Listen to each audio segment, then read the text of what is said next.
Bienvenue dans ce 30e jour de restauration familiale et conjugale. Bienvenue dans les secrets de Ruth pour votre mariage.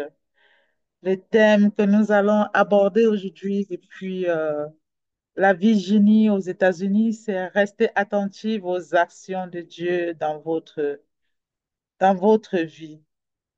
Restez attentive aux actions de Dieu dans votre vie. Donc, si vous êtes une Ruth, et si vous apprêtez à être une Ruth, alors vous devez rester aux actions de Dieu dans votre vie. Bienvenue donc à bord. Il faut comprendre ce matin que l'onction de Ruth vous appelle à rester attentive aux actions de Dieu dans votre vie et à vous tenir prête à exécuter ses ordres dès l'instant où il vous en fait part. Cela vous obligera à écouter, à apprendre à écouter la voix de Dieu. Vous comprenez qu'il nous arrive d'être très actifs et de mener de front toutes sortes d'œuvres, parfois sans avoir reçu pourtant une révélation claire du rôle unique que Dieu veut nous voir jouer dans son plan. Beaucoup de personnes échouent parce qu'ils exécutent les plans des autres et non les plans de Dieu pour leur vie. À chaque chose que vous voulez faire, demandez-vous toujours si c'est Dieu qui vous a mandaté. Demandez si c'est Dieu qui vous a recommandé. Sinon, vous allez faire beaucoup de choses et sans résultat. Vous devez comprendre que c'est comme ça qu'agissent les femmes à la dimension de Ruth. L'objectif vraiment de ces 40 jours, c'est de vous apporter des outils utiles pour trouver votre place et remplir votre rôle ici-bas, de sorte que vous sachiez comment vous y prendre la prochaine fois que Dieu vous enverra des opportunités, que ce soit des opportunités de fiançailles, de mariage, d'affaires, de carrière professionnelle et bien d'autres choses. Et ce voyage vers la femme que Dieu veut vous voir devenir se fait pas à pas, sans brûler les étapes. On ne commence pas une chose parce qu'on voit que le voisin fait. Allez, on laisse ça.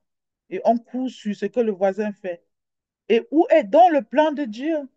Parfois, c'est le plan de Dieu qu'on laisse pour aller plutôt faire ce que le voisin est en train de faire. Or, ce que le voisin est en train de faire, c'est sa destinée qu'il accomplit. C'est sa destinée qu'il accomplit. Et donc, quand on saute, on laisse le plan de Dieu pour nous, pour aller sur le plan de Dieu pour quelqu'un d'autre. On aide cette personne donc à accomplir sa destinée et la nôtre reste en suspens. Ayons de la sagesse divine et du discernement divin. Voilà. Donc, je vous interpelle ici. Je vous interpelle ici. Il faut comprendre que hmm, certains même d'entre nous se sentent parfois dépassés par l'infinité de possibilités qui s'offrent à elles. Mhm. Il y a tellement de possibilités, mais dans ces 10 000 possibilités, il faut toujours se poser la question, est-ce que ça, c'est Dieu qui me mandate? Est-ce que telle chose, c'est la voix de Dieu? Voilà. Mhm. Et vous devez aussi voir autour de vous qu'il y a d'autres personnes, c'est l'inverse. D'autres personnes sont paralysées par la peur de tout ce qu'elles se sentent incapables d'accomplir. Mhm. Vous voyez deux extrêmes.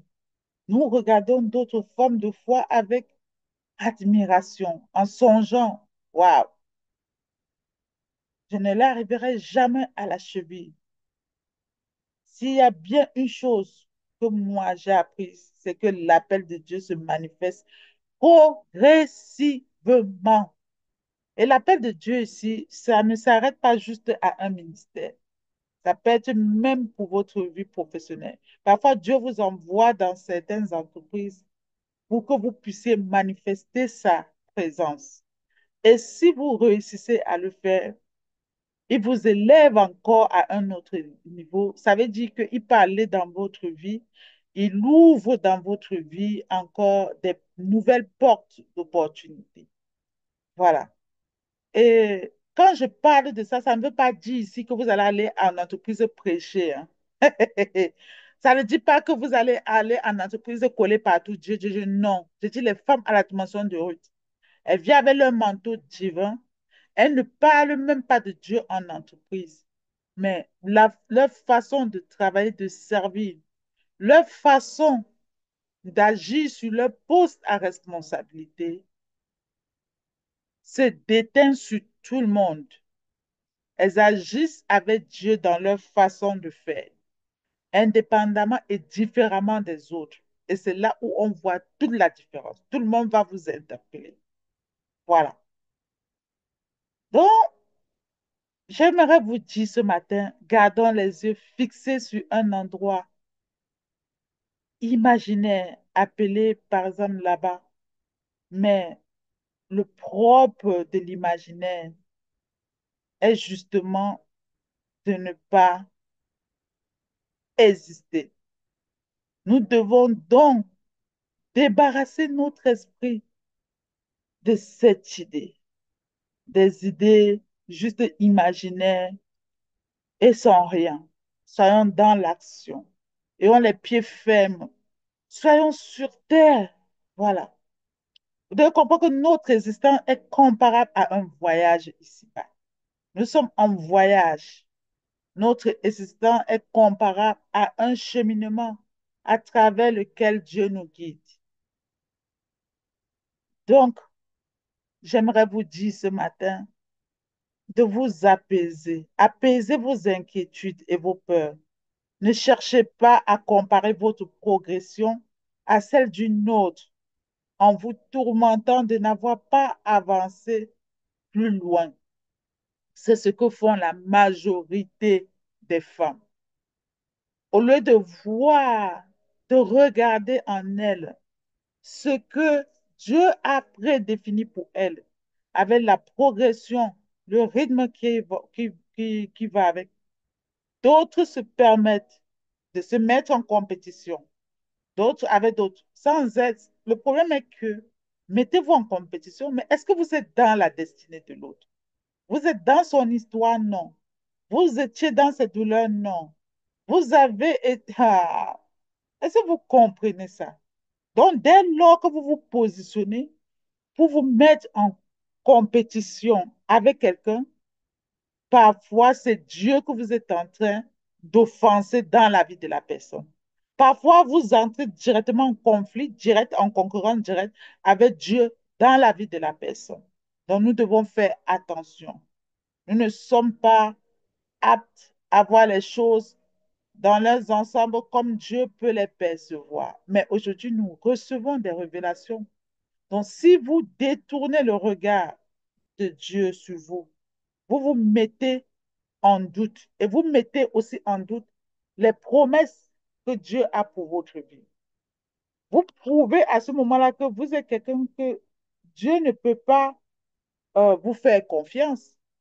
Que Dieu ne peut pas vous faire confiance parce qu'il définit son plan dans votre vie, mais c'est le plan qu'il a défini pour quelqu'un d'autre par rapport à son histoire, par rapport à son vécu, par rapport à ses douleurs. C'est ça qui vous intéresse. Alors, quand c'est comme ça, Dieu vous dit carrément que pour l'instant, vous n'êtes pas encore prête jusqu'à ce que vous compreniez la leçon. Il va d'abord vous laisser. Il va d'abord vous laisser pour que vous puissiez grandir un peu. Je ne sais pas si c'est pendant 5 ans de retard vous allez encore avoir ou pendant 10 ans. Et votre discours va être que, ah, j'avais commencé ceci. Ça là, j'avais déjà fait ça là. J'avais commencé ça il y a 10 ans. Mais pourquoi n'avez-vous pas achevé? Pourquoi n'avez-vous pas achevé? À cause peut-être du regard envieux, à cause de la comparaison. Dieu n'aime pas la comparaison. Dieu n'aime pas la comparaison. Voilà. Il faut comprendre que la comparaison, la compétition, toutes ces choses-là ne sont pas de Dieu. Et ça vous permet aussi de bien vous égarer. Et d'installer la crainte en vous. Et c'est comme ça que beaucoup de personnes ont sombré. Sombré, par exemple, comme Pierre. Voilà. Vous devez comprendre que c'est pour cette raison, et que c'est pour cette raison que j'espère que ces 40 jours vont permettre à beaucoup de femmes de Ruth de cette génération qui souhaitent grandir, qui souhaitent être comme la Ruth originaire. Ça va vous permettre plon- de vous plonger votre regard dans le cœur de Dieu. Voilà. Il faut savoir que Ruth n'a jamais perdu de vue le regard de Dieu sur elle.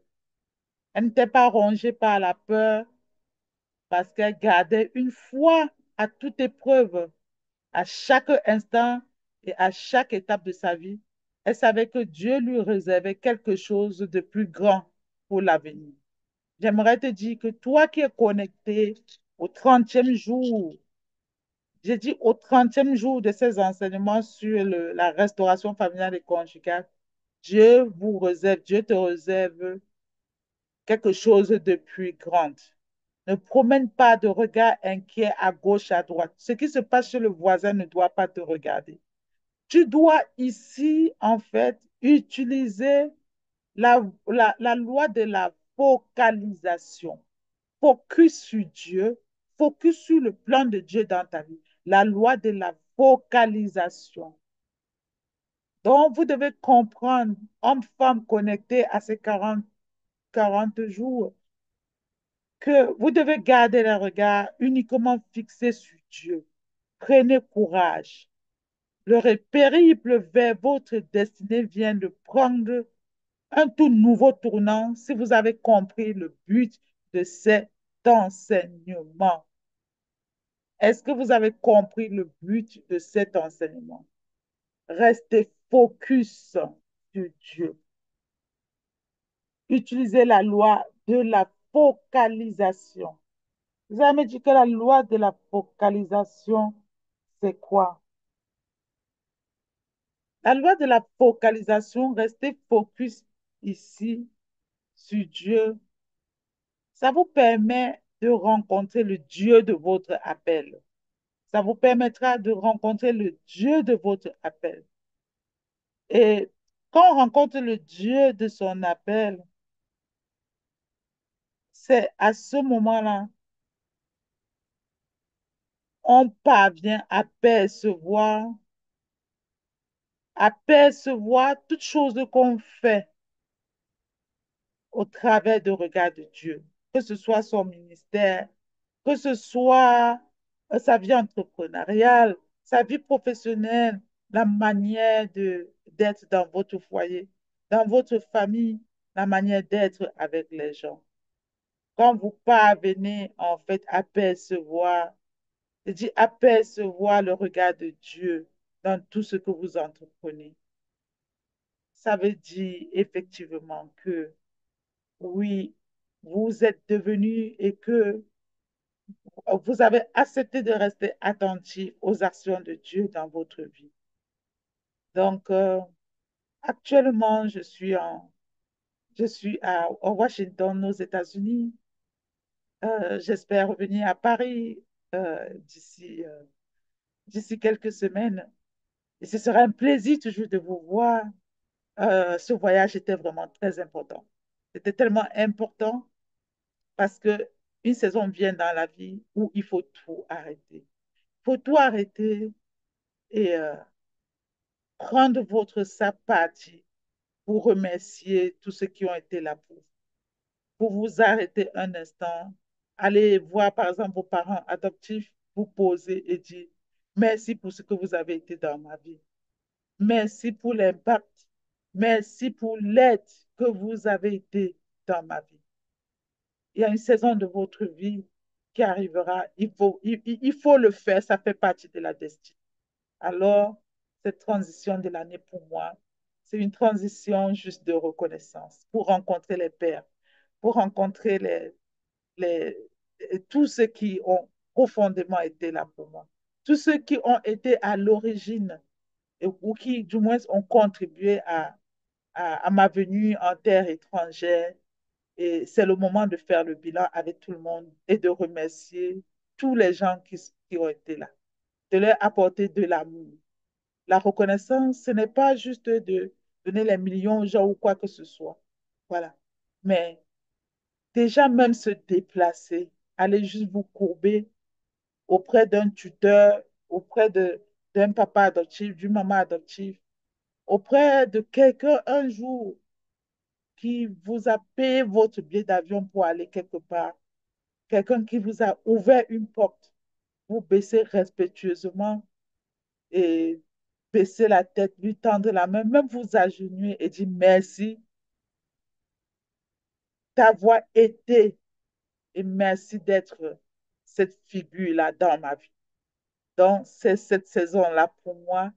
La fin de l'année 2024 marque cette saison de reconnaissance, cette saison où vraiment je baisse la tête devant tous mes pères, tous mes mentors, toutes les personnes qui m'ont aidé, que ce soit dans ma propre famille, tous ces gens-là.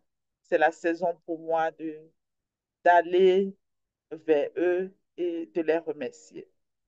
Donc, j'espère que vous avez vraiment aimé. Rejoignez-nous sur TikTok, YouTube, Facebook. C'était votre coach, auteur conjugal. Et je vous dis à demain dans Grâce divine pour poursuivre les 40 jours. Mine de rien, nous sommes déjà au 30e jour. Qu'est-ce que Dieu est merveilleux. Il y a tellement de choses à dire. Il y a tellement d'enseignements, tellement de choses à dire que je ne sais pas. Et même après les 40 jours, je vais continuer parce que 40 jours, j'ai constaté, ça ne suffit pas. Il y a beaucoup de messages au sujet de la restauration familiale, de la destinée, de la restauration conjugale.